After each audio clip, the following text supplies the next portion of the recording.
것도요. 감사합니다. 우리 옆에 앞에 뒤에 세 분이서 인사하십시다. 참사로 오셨습니다. 오늘 제원에 받읍시다. 예수 이름으로 사랑합니다. 아멘. 네. 우리는 한 6개월 이상 로마서를 쭉 은혜를 받았습니다. 오늘 로마서의 마지막 부분이에요. 로마서 전체 이제 그림이 우리 아마 머릿속에 그려질 겁니다. 바울은 지금 로마서를 왜 썼습니까? 지금 3차 선교행을 마치고 예루살렘 올라가는 길에 고린도에 잠깐 들러요. 고린도 아가야 지역에 그 주의 수도와 같은 중요한 도시입니다. 가이오 장로님 집에서 한 3개월 치료하면서 로마에까지 가서 복음을 전해야 되는데 갈 길이 계속 늦어지니까 예루살렘 갔다가 예루살렘 왜 갑니까? 지금 마게도냐와 아가야 지역에 있는 많은 성도들이 예루살렘에 있는 교회에 큰 흉년이 와서 교인들이 밥을 제대로 못 먹어. 그래서 그 이방인 교회들이 구제헌금을 해서 전달해 주세요. 많은 구제헌금을 모아줬어요. 그들이 정말 가난한 가운데 풍성한 연보를 했다. 그렇게 해서 이제 그걸 전달하러 가야 됩니다.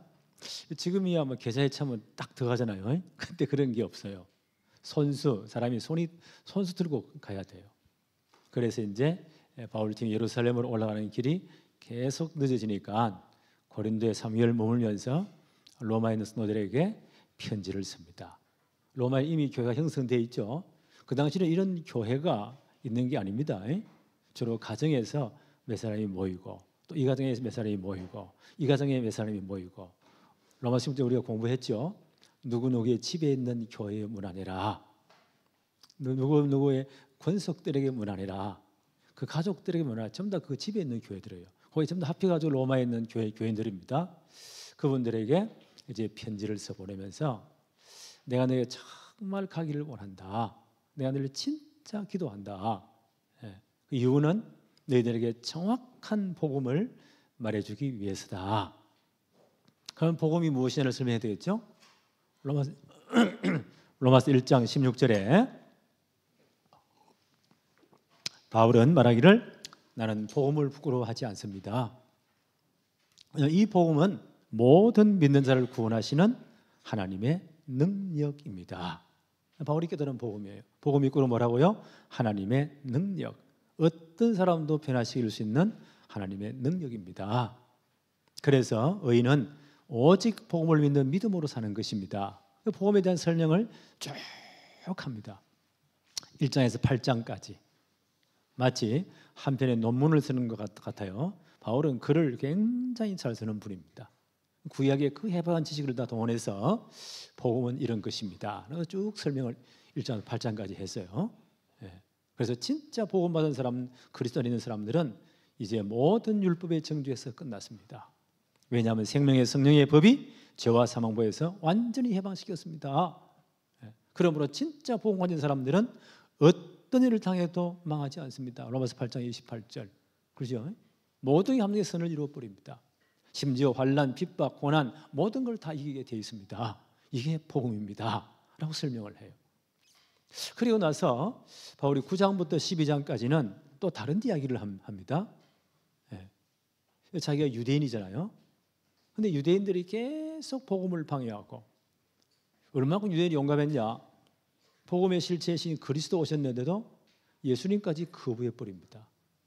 뭐라고 고함치죠? 십자가에 못 박으라고. 로마에서 보낸 총독에게 압력을 넣잖아요. 총독이 뭐라고 말하죠? 나는 이 엄청난 일을 감당할 수 없어. 나는 여기서 손 뗄래. 세수대 물 가져와 손을 씻잖아요. 그건 그 의미에 나는 손 떼겠다고. 그때 또 압력을 씁니다. 만약 당신이 이 예수를 십자가에 못 박지 않으면 당신은 가이사의 황제의 충신이 아닙니다. 관로 열고 당신 비리를 싹 다 적어가지고 황제에 말해가지고 모가지 뗍니다. 알아서 하세요. 그 압력을 넣는 거예요. 정치인들 이런 데 약해요. 이 양반이 손을 드는 거예요. 예수를 십자가에 내어줘라. 예수님이 십자가에 달리십니다. 하나님의 중요한 계획을 이루는 겁니다. 그래서 모든 우리의 죄와 저주를 끝냈잖아요. 사단의 머리를 박살냈잖아요. 하나님 만나는 길 열었잖아요. 예. 그래서 복음이 이분이 그리스도라는 증거로 사흘 만에 부활하셨습니다. 복음이 완성된 거예요.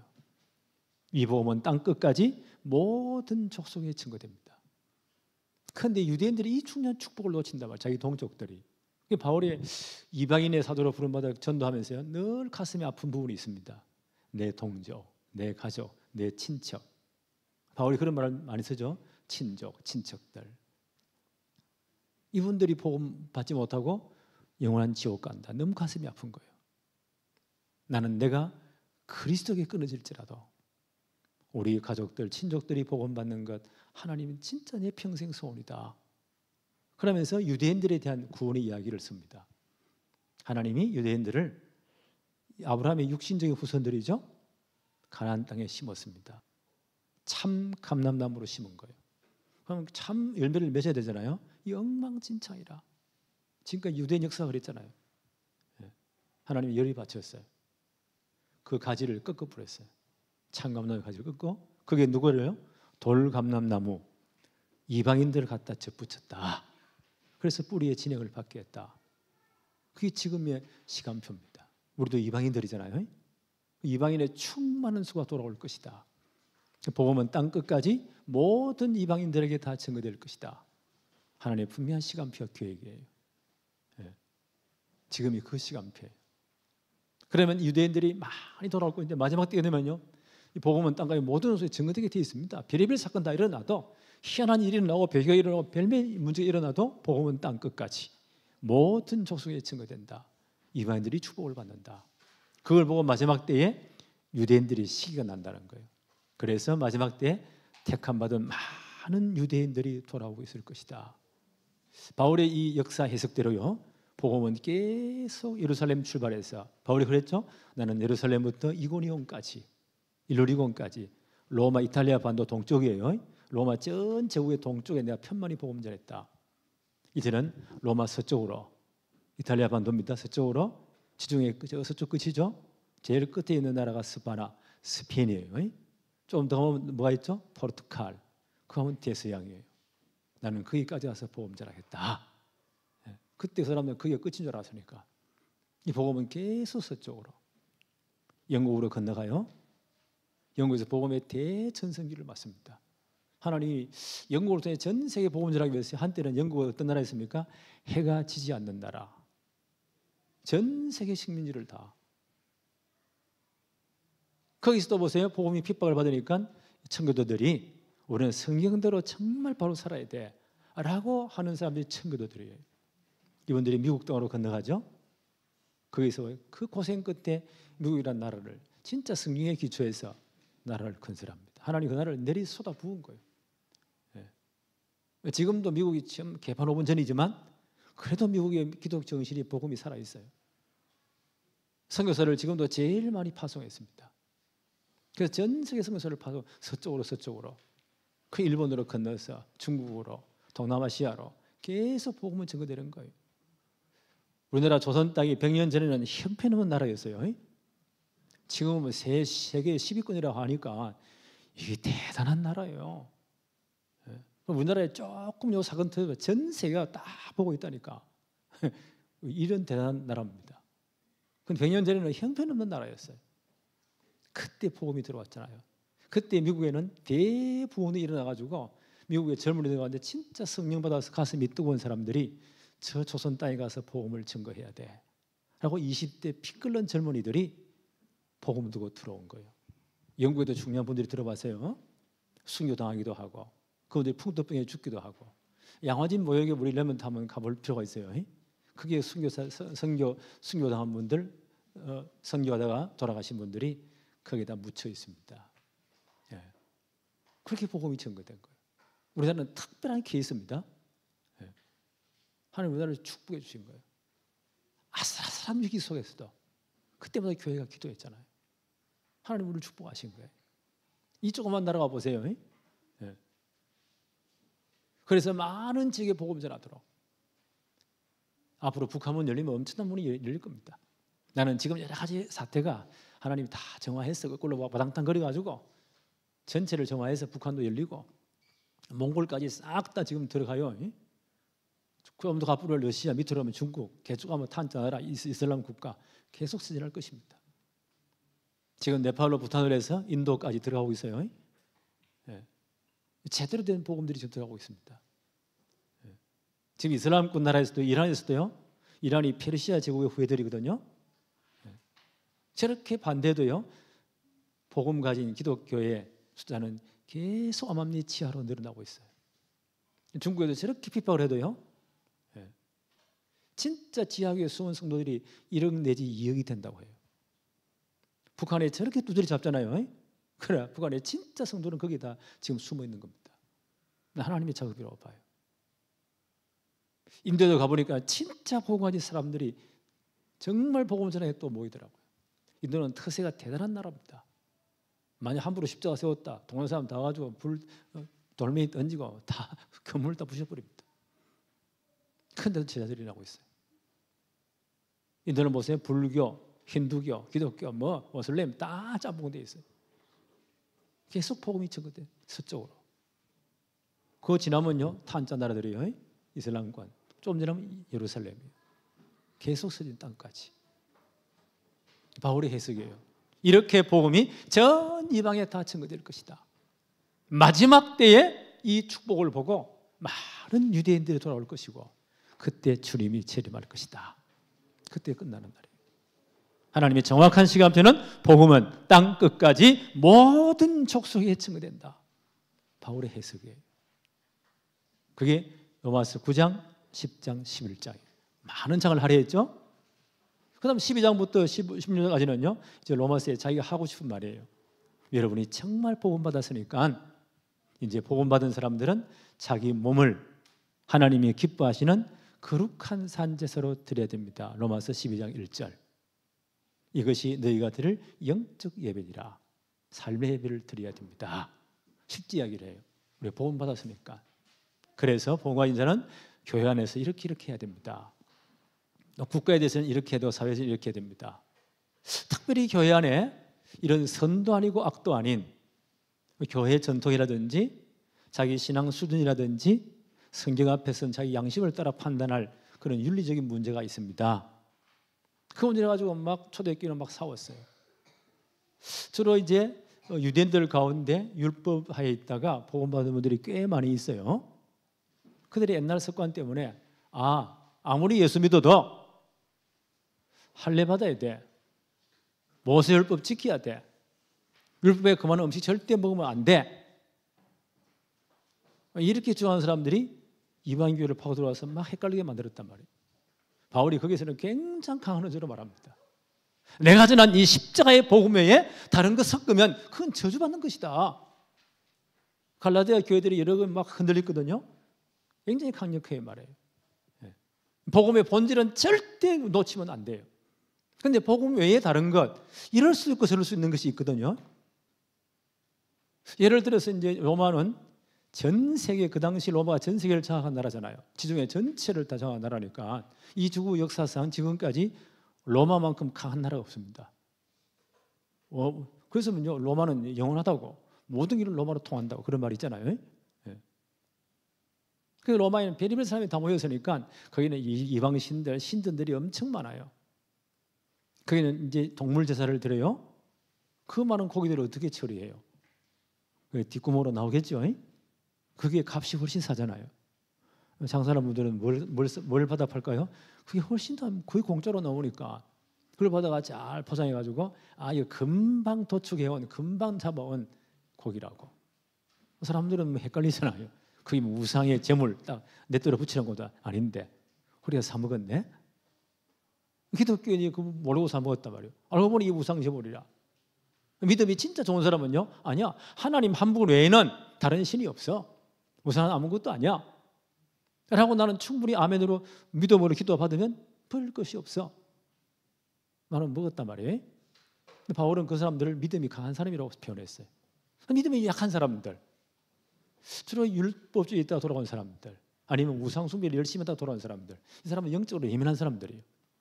뭔가 보이기도 하고 뭔가 끄림직한 거예요. 아니야, 그래도 그렇지. 그걸 먹으면 되겠어요? 절대 먹으면 안 돼. 이래가지고요, 그 사람들을 바울은 믿음이 약한 분들이다, 이걸 못 뛰는 사람들이다. 근데 사람들이요, 비판하기를 좋아하잖아요. 교회 목사가 돼가지고 중직자가 돼가지고 잘한다고 우상제 물어먹고 제사 음식 먹고 꼴 좋다 이래 막 비판하는 거예요. 이런 갈등이 교회 안에 있었단 말이에요. 바울이 그걸 여기서 이야기합니다.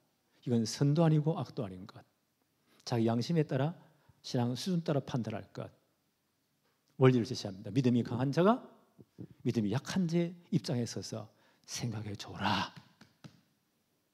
형제간에 싸워서요, 부모가 누구를 꾸짖을까요? 형을 꾸짖어요.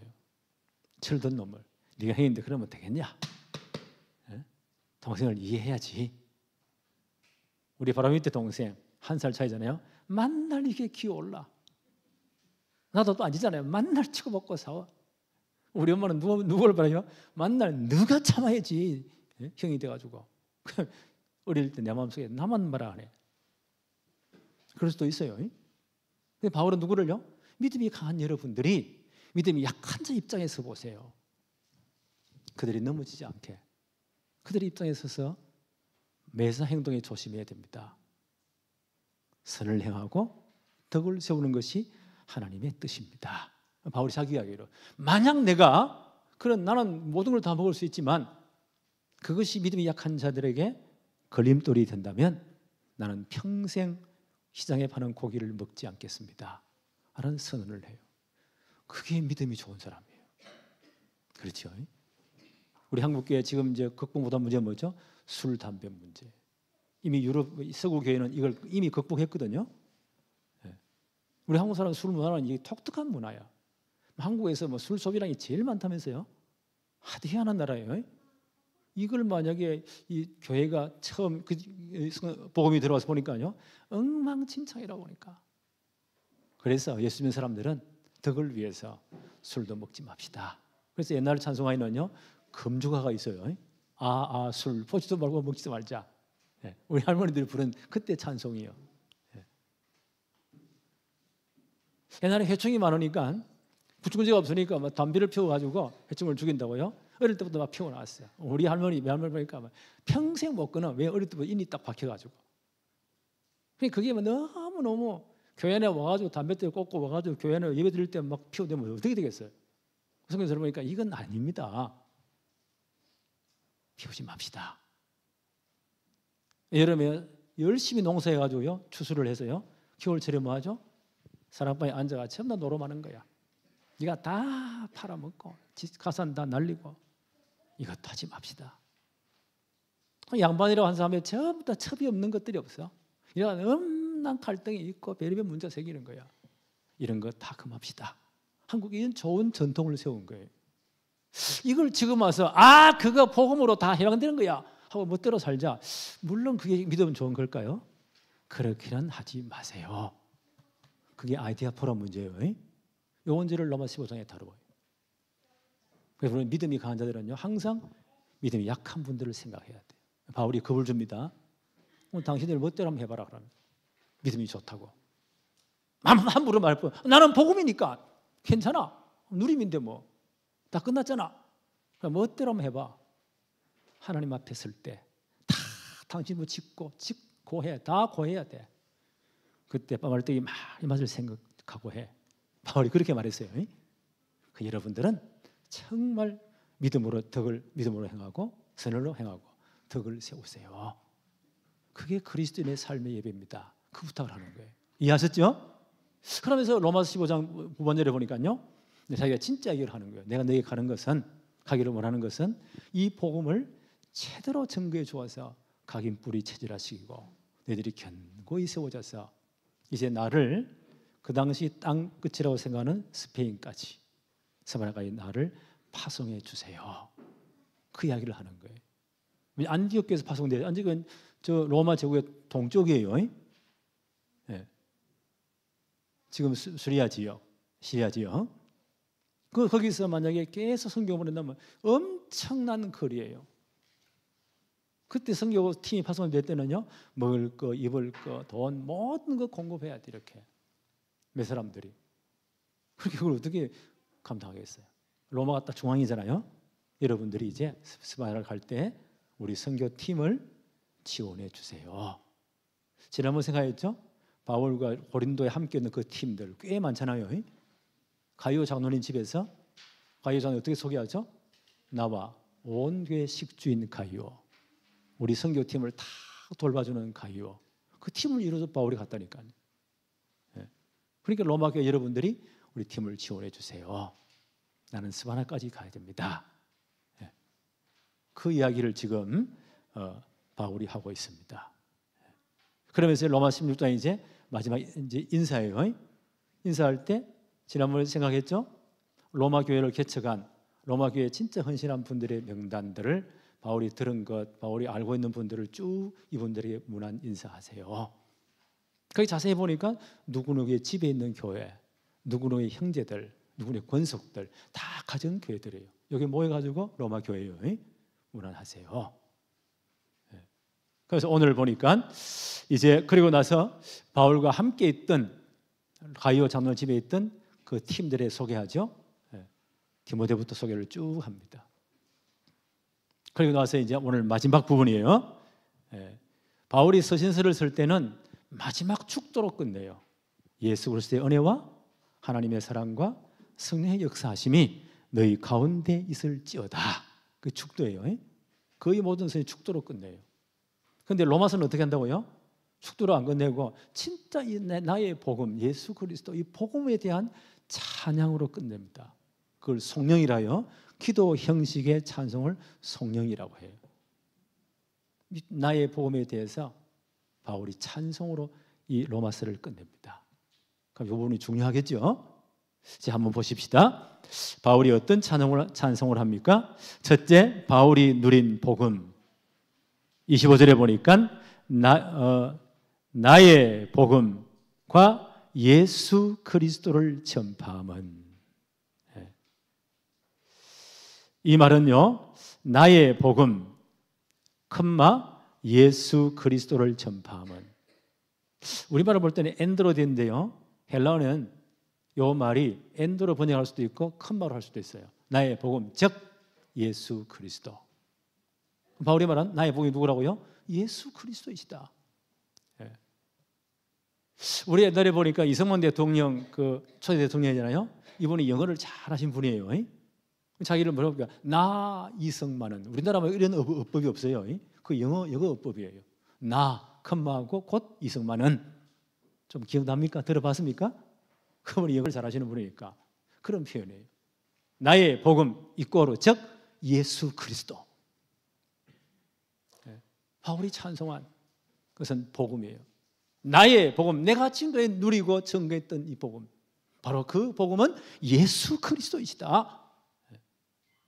로마서 1장 9절 11절에도 이렇게 말하죠. 내가 그의 아들의 복음 안에서 내 심령으로 섬기는 하나님이 나의 정인 되시거니와 항상 내 기도에 쉬지 않고 너희를 말한다. 로마에서 늘 기도한다는 거예요.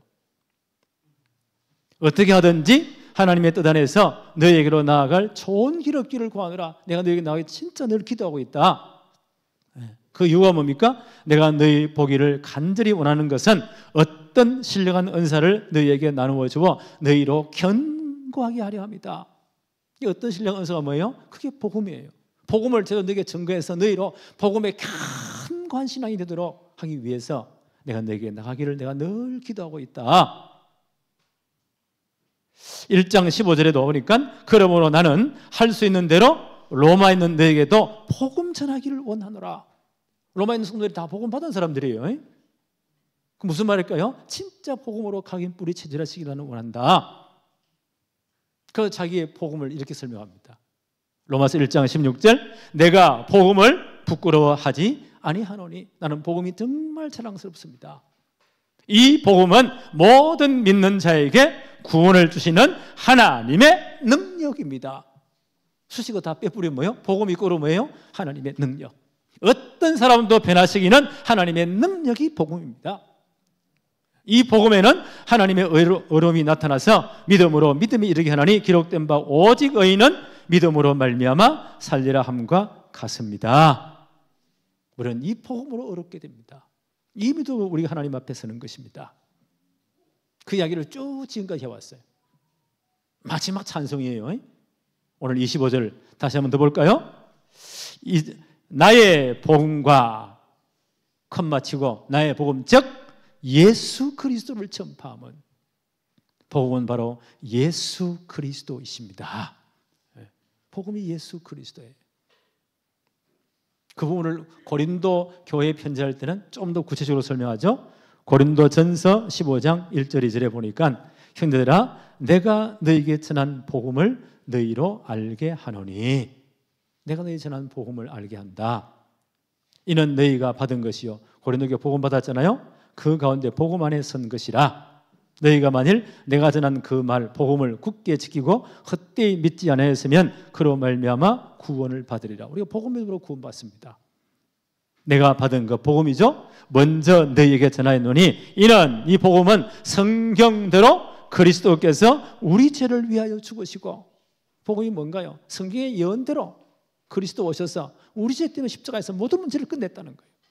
그대로 죽으시고, 그리고 장사 절연바 되었다가 성경의 예언대로 이분이 그리스도란 증거로 사흘 만에 다시 살아나셨느니라. 이것이 복음입니다.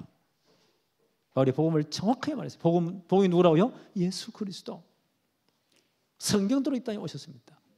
우리의 모든 죄와 저주를 십자가에 다 끝냈습니다.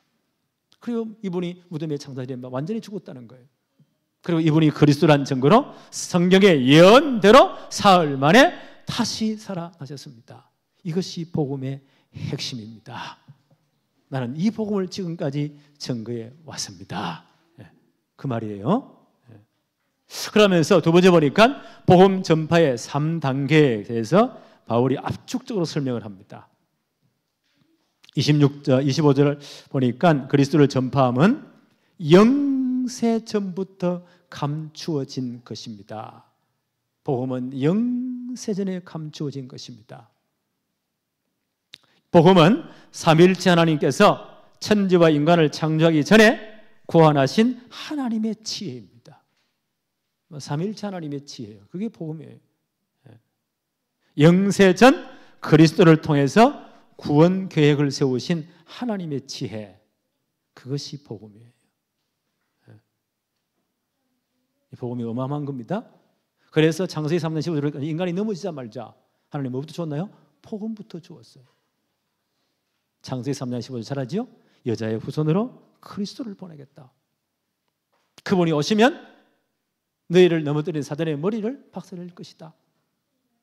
여자의 후손은 뱀의 머리를 상하게 할 것이다. 그게 십자가 사건이에요. 이 사실을 진짜 기억해라. 이 사실을 진짜 믿어라. 창세기 3장 21절. 그래서요, 죄를 지은 인간을 위해서 짐승을 피 흘려 죽이시고 가죽을 벗겨서 그 부끄러움을 가렸다. 무슨 말입니까? 그때부터 피제사입니다. 아담 가문에. 그러면서 이 주인공을 제대로 바라보아라. 구약이 전체 그 이야기예요. 오데사 전부 다 율법에 대한 오데사 전부 다 피제사입니다. 그게 기본이에요. 그리스도의 십자가의 희생입니다. 그걸 말하면 모든 문제가 끝나는 거예요. 이 사실을 진짜 기억해라. 이 복음은 영세전부터 하나님이 계획하신 하나님의 지혜입니다. 그렇죠? 누구를 통해서요? 그리스도를 통해서 구원 계획을 세우신 하나님의 지혜입니다. 그래서 하나님 처음부터 복음을 주신 거예요. 유대인들이 이걸 놓쳤다. 그래서 유대인들이 망해버린 거예요. 구약시대에 많은 율법을 줬잖아요. 그렇죠? 그 모든 율법이 누구를요? 그리스도를 계시하는 거예요. 복음을 설명하는 거예요. 그래서 갈라디아 교회에 바울이 율법에 대해서 간략하게 설명했습니다. 갈라디아 3장 23절로 25절에 믿음이 오기 전에 우리는 율법 아래 매인 바 되고, 구약시대입니다. 계시될 믿음의 때까지, 그리스도 오실 때까지입니다. 율법에 갇혔느니라. 이같이 율법이 우리를 그리스도께로 인도하는 뭐가 되었다고요? 초등교사가 되었다. 그래서 믿음으로 말미암아 어렵다함을 얻게 하려 합니다. 율법의 초등교사라고 바울은 표현합니다. 그 당시 로마에 아주 이 고위층, 굉장한 명문 가문이라는 종들이 많이 있겠죠? 그러면 이 엄청난 그 집주인 양반이 그 아들내미에게 이 모든 가산들, 그 모든 아버지의 영광들, 가문의 모든 것을 물려줘야 되는데, 이놈이 좀 똑바로 돼야 되겠죠. 그만큼 인격자가 되고 제대로 실력이 있어야 돼요. 그래서 이게 지금 이 어린 게 철이 없단 말이에요. 이걸 사람을 좀 만들어야 되는데 어떻게 할까? 가정교사를 뽑아요. 그게 초등교사예요. 아마 노예 가운데 아주 똑똑한 사람, 예의 바르고 아주 많이 배우고 똑똑한 사람을 골라요. 자네가 지금 오늘부터 이놈이 성장할 때까지, 내 마음에 들 때까지 너가 교육을 담당해. 아버지는 그게 뭐요? 정권을 줘요. 그러니까 체육관도 데려다니고 운동도 시키고 공부도 시키고 모든 예절을 다 가르쳐. 만약 말을 안 듣는다, 회초리 가지고 축제 오늘만큼 두드리 패도 좋다 하는 정권을 줘요. 그때부터 초등학교 어떻게 해요? 이놈을 훌륭한 아들로 만들기 위해서 모든 수단을 동원을 다 하는 거예요. 이놈이 너무 잘 배웠어요. 이제 아버지가 볼 때는 저놈이 성인식을 마치고 내 모든 가문을 물려줄 만큼 인격자가 되었다 판단되면요, 그때 어떻게 합니까? 아들에게 다 물려주면서 가정교사는 자기 위치로 돌아가요. 정의 자리로 아들에게 순종해야 돼요. 이게 율법입니다. 몇 개 하지요? 그게 율법이에요. 누구 깨달으라고? 복음 깨달으라고. 그리스도로 인도하는, 옛날 성경에는 몽학선생, 지금은요 초등교사, 가정교사, 가디안입니다. 멘토 역할을 한 사람 하는 역할입니다. 그게 율법입니다. 이제 그리스도 왔습니다. 누구 붙잡아야 돼요? 그리스도 복음 붙잡아야 돼요. 근데 아직까지 율법 교사 붙잡으면 큰일 나요. 주인공은 누구예요? 아들이에요. 복음 제대로 붙잡아야 돼요. 율법은 복음으로 안내하는 선생님에 불과합니다. 그림자에 불과합니다. 누구 붙잡아야 돼요? 주인공 그리스도를 붙잡아야 돼요. 이게 감추었던 복음이 지금 드러난 겁니다. 하나님 이 모든 계획을 하신 거예요. 그리고 이제 26절에 보니까 이제는 나타내신 바 되었으며, 하나님 이제 나타내신 겁니다. 구약이 끝나고 신약시대 되면서 주님이, 하나님께서 이 복음을 나타내신 거예요. 로마서 5장 8절 우리 너무 잘 알죠? 우리가 아직 죄인 되었을 때에, 불신자 예수가 12가지 상태에 그대로 망해갈 때에, 아직 죄인 되었을 때에 그리스도께서 우리를 위하여 죽으심으로 하나님께서 우리에 대한 자기의 사랑을 확정하셨느니라. 불신자 12가지 상태에 영원히 망할 수밖에 없는 우리를 위해서 하나님 우리와 언어하지 않으시고 일방적으로 하나님의 방법인, 하나님의 지혜이신, 구원에 계신 그리스도를 보내신 거예요. 그래서 그를 나 대신 십자가에 못 박은 겁니다. 내 모든 문제를 해결하기 위해서. 그래서 우리에 대한 자기의 사랑을 뭐 했다고요? 확정하셨느니라. 이것이 복음입니다. 이렇게 복음을 나타내신 거예요. 주님 십자가에 왜 죽으셨나요? 마가복음 10장 45절. 섬기러 오심이 아니에요. 많은 사람을 섬기기 위해서, 많은 사람들이 대속물로 죽기 위해서. 죄의 삭선 사망은 죽어야 돼요. 하나님 우리를 죽이지 아니하시고 누구를요? 그리스도를 대신 죽이신 겁니다. 십자가에 못 박아서 모든 죄의 대가를 물으신 거예요. 바울이 이걸요 간과하셨다. 구약시대의 모든 성도의 죄를요 하나님 보고도 모른 척 넘어가시다가 그리스도의 십자가에 다 덮으셔버렸다. 다 물어버린 거예요. 그리스도 십자가 사건부터 주님 재림하는 그날까지 신약시대의 모든 성도의 죄도 미리 당겨서 십자가에 다 물어버렸다. 영원한 제성으로 오셨어. 자신이 영원한 제물이 되어서 십자가에서 모든 죄와 죄를 끝내셨다. 이렇게 복음이 나타난 겁니다. 요한일서 3장 8절 하나님의 아들이 오신 것은 누구의 일을요? 마귀의 일을 멸하려 하심이라. 지금도 사단이 어떻게 해요? 우리 불신자를 딱 잡고 너희 앞이 마귀 여기 잡혀 있는 거예요. 이게 사주팔자 운명에 딱 잡혀 있는, 절대 못 빠져나옵니다. 영원한 왕으로 오셨어. 십자가에서 죽으시는 그 순간 사단의 머리가 박살나 버립니다.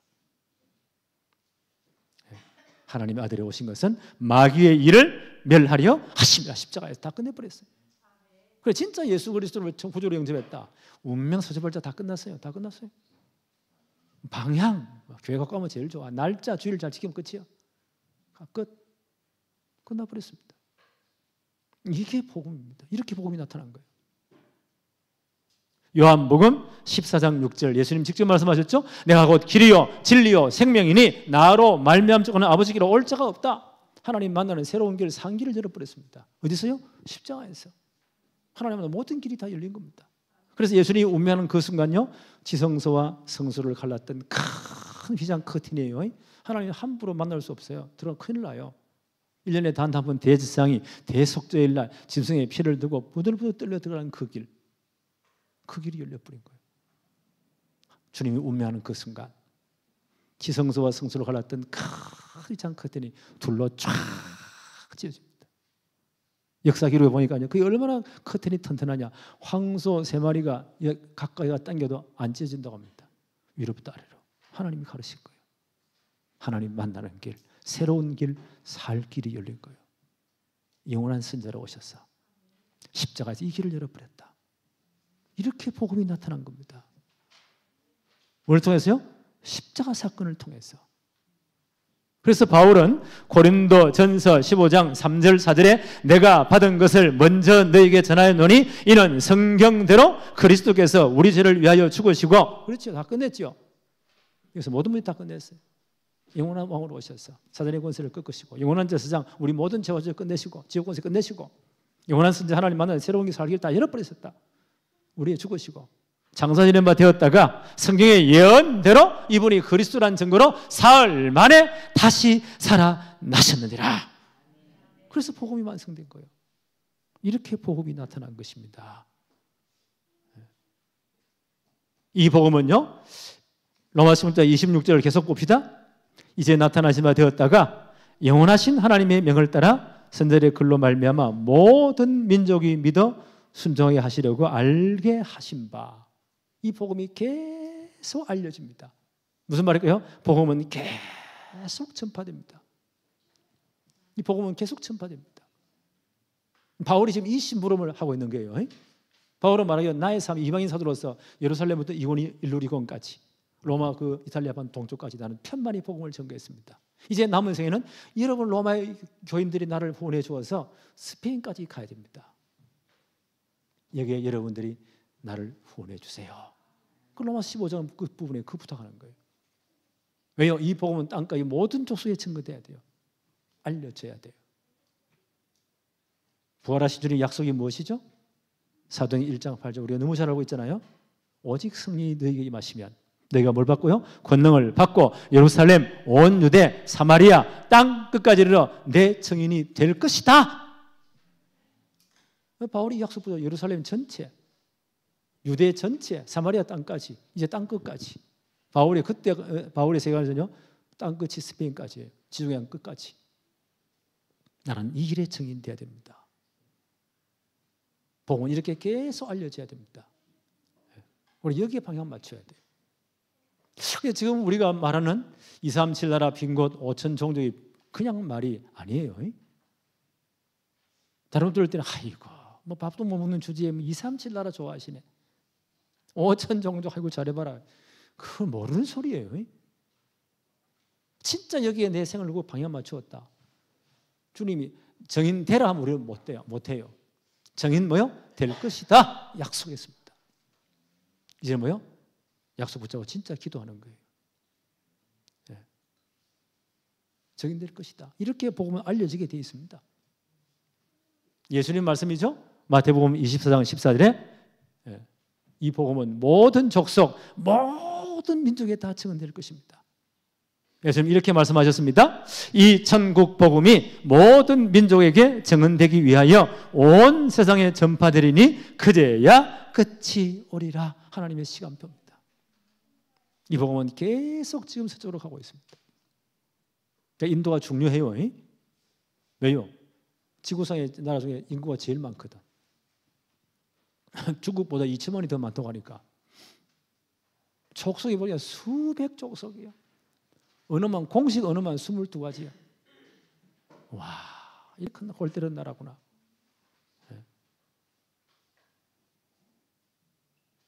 거기도 중요한 일꾼들이 일어나고 있습니다. 일단은 기도하면 하나님, 저분들 가운데 20대 전후에서 언어를 제대로 잘 배운 사람들을 진짜 3년째 한국에 데려와서 제대로 훈련시켜 파송해야 되겠다.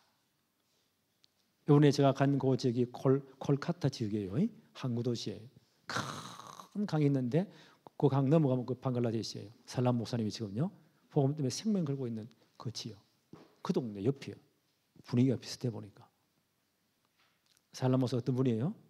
그 집안 전체가 모슬렘이에요. 한국에 노무 자러 왔다가 돈 벌러 왔다가 어느 집사람이 복음 받았어요. 그리고 제대로 은혜 받고 이분이 목사가 되어서 여기서 목사가 되어서 다시 파송된 거예요. 그러니까 그 집안 전체가 난리 납니다. 그거는 모슬렘가 예수 믿었다 죽이는 겁니다. 그거는요. 완전 살인 놈으로 뒤집어 세워가지고요 감옥 쳐넣어놓고 협상하는 거예요. 만약 예수 안 믿는다 하면 풀어줄게.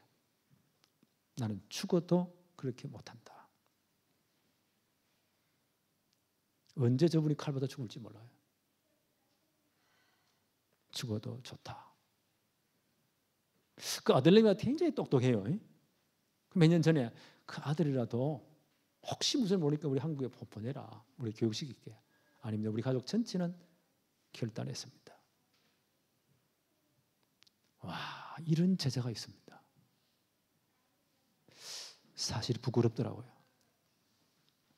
우리는 조금 기분 나쁘다고 막 하니 안 하니. 하나님 앞에 하나님 우리가 부끄럽습니다. 복음은 계속 알려지게 되어 있습니다. 사도행전 1장 8절을 뭐라고 약속했죠? 오직 성령이 임하시면 내가 권능받고 예루살렘, 온 유대, 사마리아 땅끝 증인 될 것이다 약속했어요. 약속 붙잡고 순종하면 돼요. 근데 예루살렘 교회 안 가. 앉아가지고 계속 안 가. 사도행전 1장 8절이 안 되면 거꾸로 뭐죠? 사도행전 8장 1절 돼요.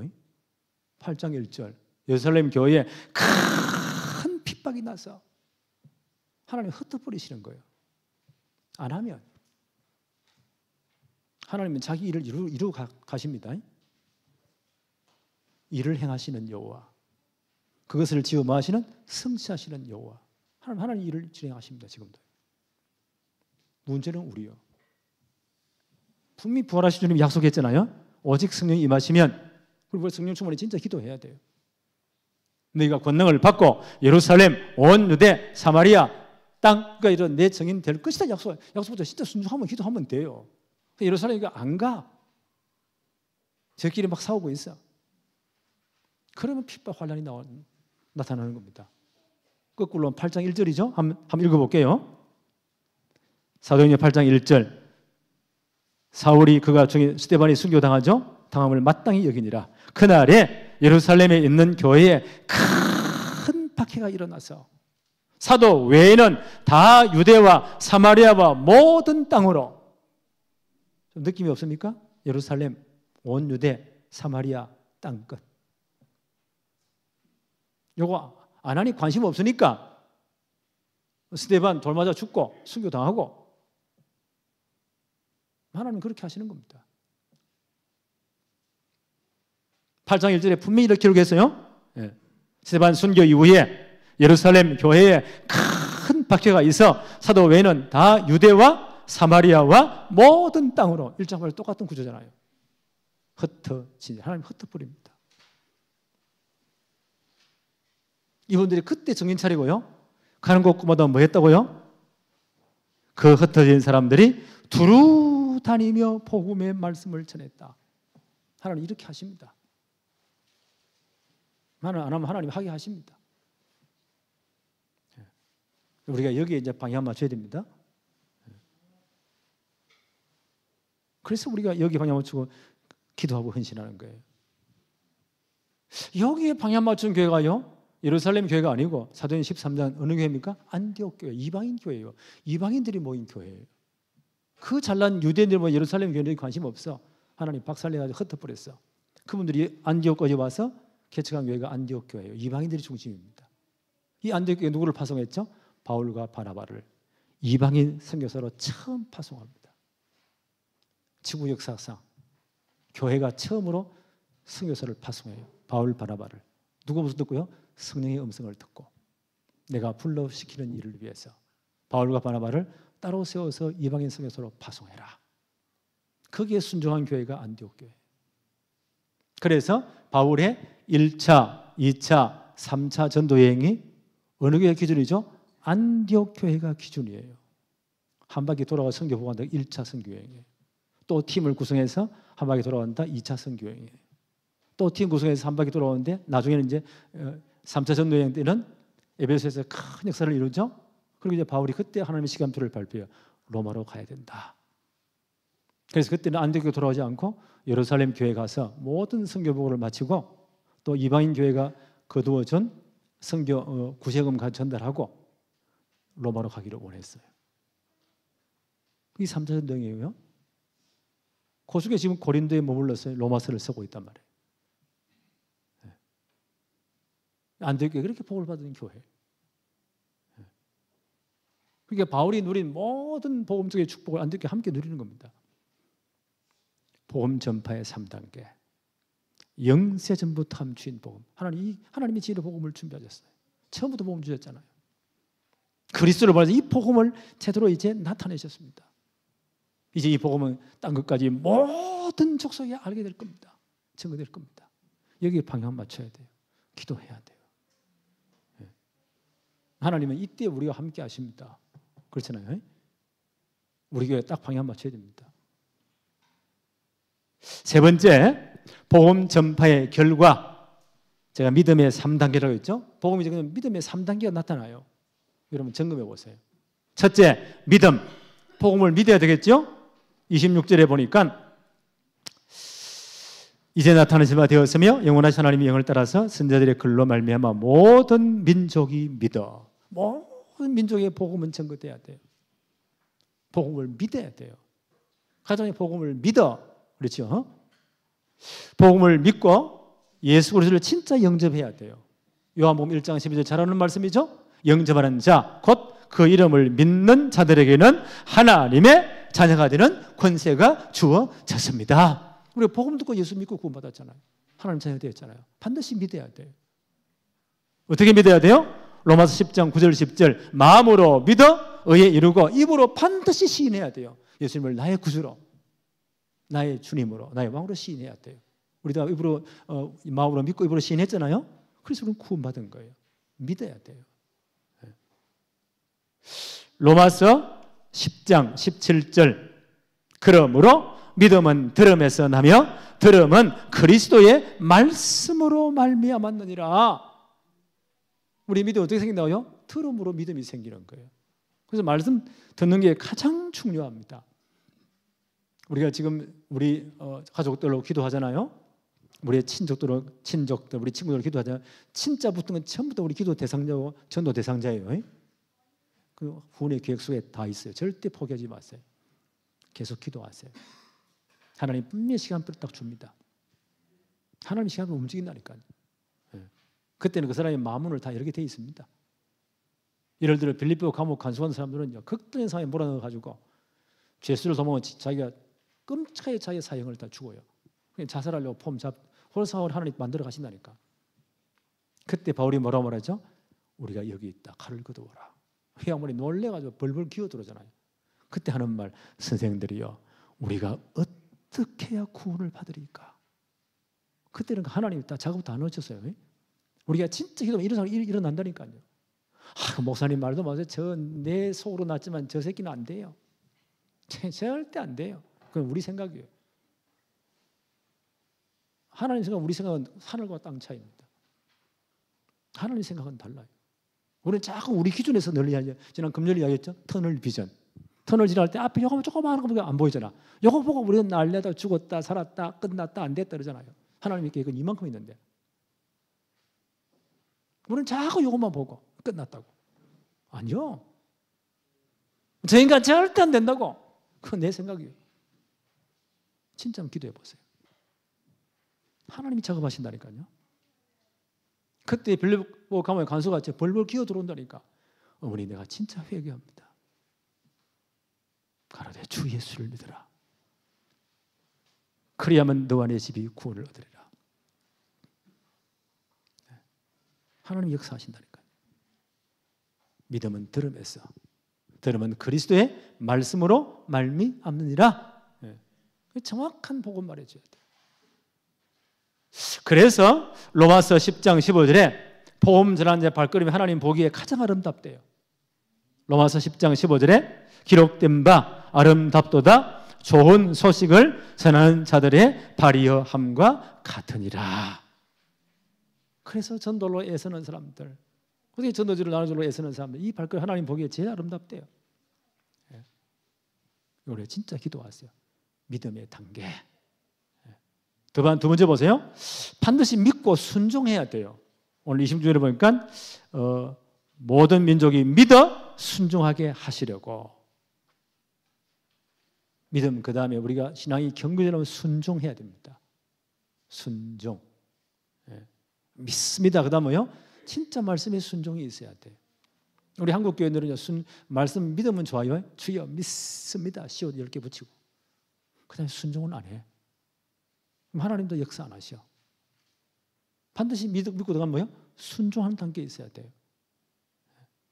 히브리서 11장 8절에 믿음으로 말미암아, 아브라함이 믿었죠? 믿음을 통해서 믿음으로 말미암아 아브라함은 부르심을 받았을 때에 순종하여. 믿고 난 다음에 아브라함은 뭐 했다고요? 순종했더라. 하나님이 가라고 하니까. 그래서 장래 유업으로 받을 땅에 나아갈새 갈 바를 알지 못하고 나아가시며. 우리가 믿음이라고 아브라함에게 그렇지. 입장을 바꿔놓고 보세요. 그 당시 사회에서, 그 고대 사회에서 자기 종족, 자기 나라, 자기 부족을 떠나는 것은 죽음이나 마찬가지입니다. 어디가 맞아 죽을지 몰라요. 어디가 격사할지 몰라요. 하나님이 떠나래요. 갈대로 떠나서 잘 살고 있는데 하나님의 중요한 계획 때문에 가나안 땅 가라. 믿고 난 다음 뭐 했다고요? 아브라함이 순종했더라. 순종할 때 앞날이 다 보였습니까? 아니요. 갈 바를 알지 못해요. 하나님 가라면 그 방향으로 가는 거예요. 하나님 가라 하는 만큼 가는 거예요. 이게 순종이에요. 우리 한국에는 이게 참 잘 안 돼요. 너무 똑똑해가지고.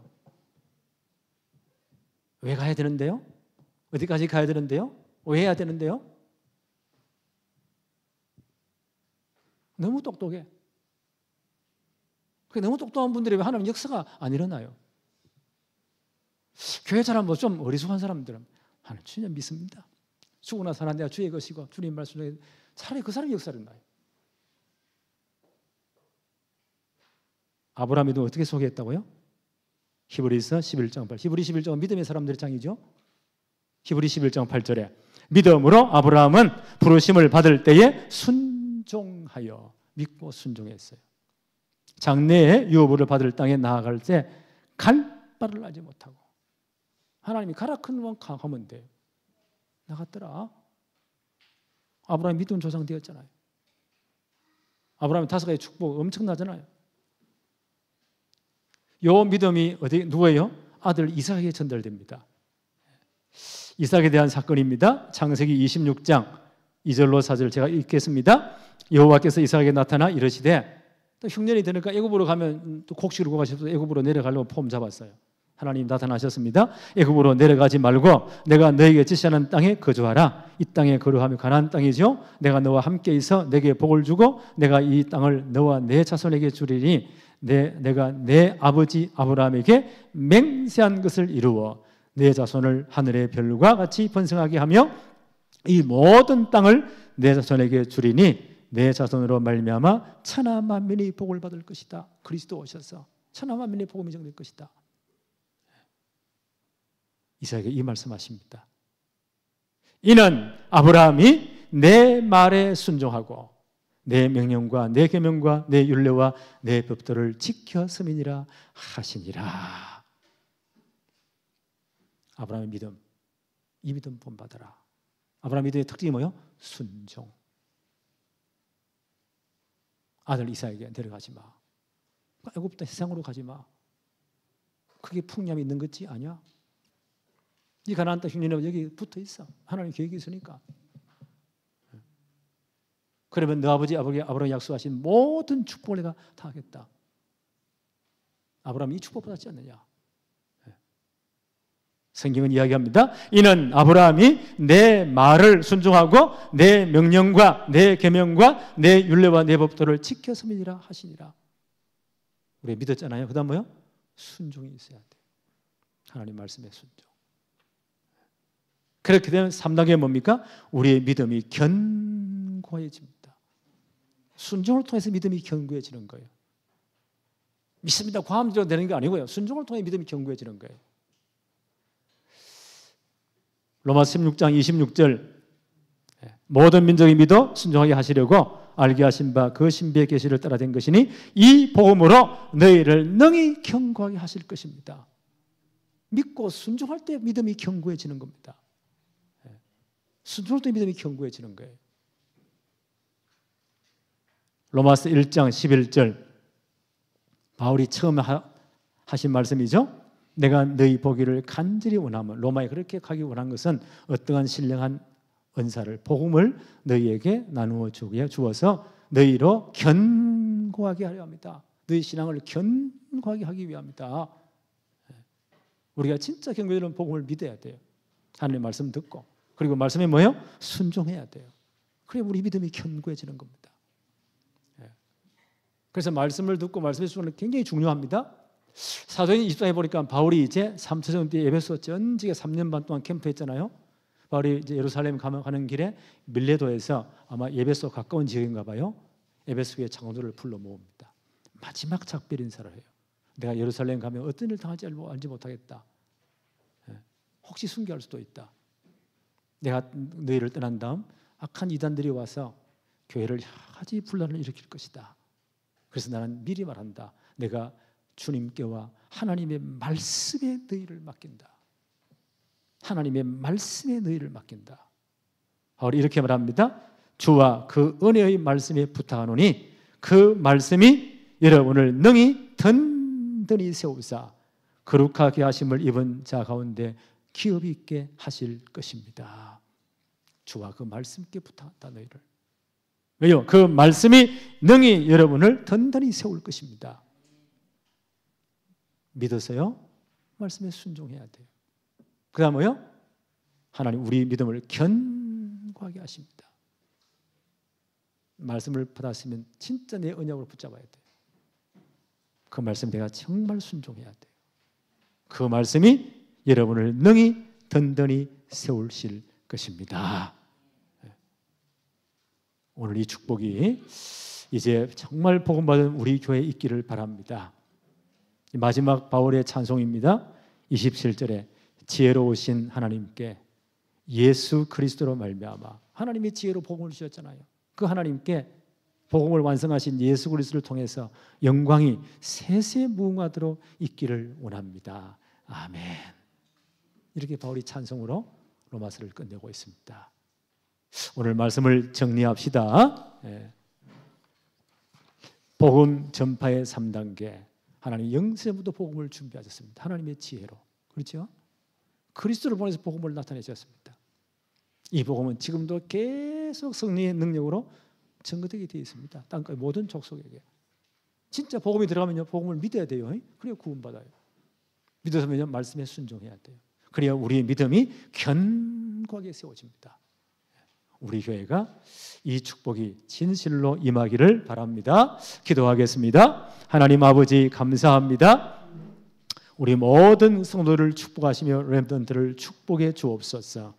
이제 하나님의 능력인 복음, 이 복음을 우리가 각인 뿌리 체질화시키며 정말 이제 땅까지 모든 족속의 복음 전하는 이 사명 감당하도록 축복해 주옵소서. 우리의 가슴 속에 237 나라 5천 종족이 늘 있게 하여 주옵시고 우리 렘넌트를 제대로 훈련시켜서 앞으로 이 중요한 사역의 최고의 주인공으로 쓰임받도록 역사하여 주옵소서. 예수 그리스도 이름으로 기도하옵나이다. 아멘.